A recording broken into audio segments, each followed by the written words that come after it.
Hello guys, ayan, good morning.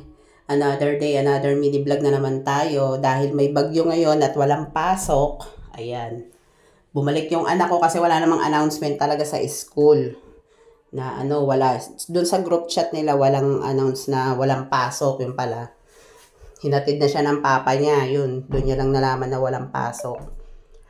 At syempre, ayan, palibasa Friday ngayon, ayan, maglinis na lang muna tayo dahil marami ng alikabok. Ayan, nagtanggal ako ng mga sapin-sapin. Sapin dyan sa ibabaw ng oven, sa ibabaw ng rep. Nagtanggal ako kasi sobra na yung niya, alikabok niya talaga. Kumapit na. Ayaw nang matanggal kaya palit muna tayo ng mga cover. Ayan. Lilipat ko dapat yung rep ko. Kaso ang pangit. Ang laki ng sakop eh. Talagang pang dyan lang siya. Wala siyang ibang pupwestuhan kundi dyan lang.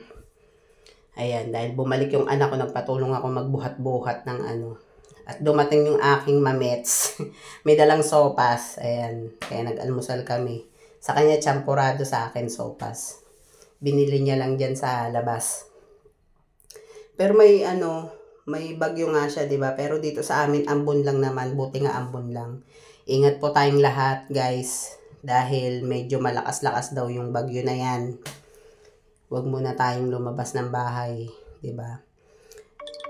Ingat-ingat din sa mga nagtatrabaho sa labas. Yung aking jowa Bells sa labas nagta-tricycle.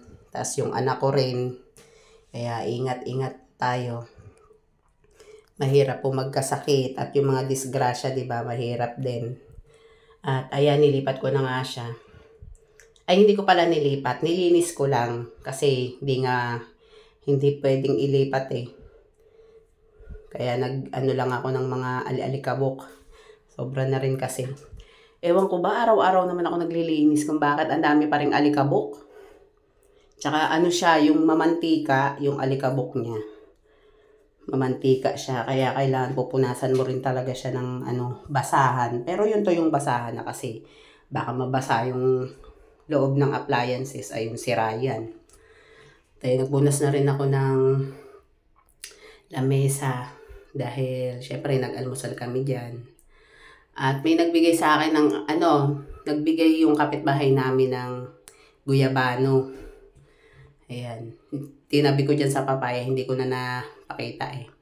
Tinabi ko dyan sa may papaya, hinog na siya. Naku, napakasarap niyan mamaya. Dessert.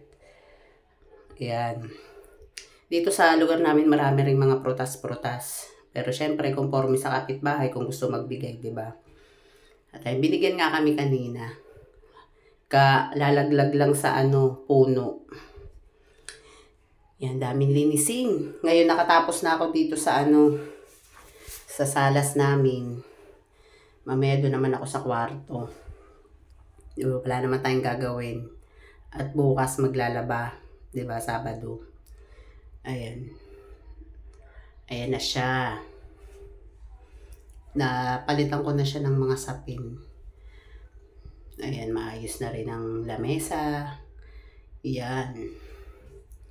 Nakapaglampaso na rin ako dyan. Maayos na ang lahat. Thanks for watching.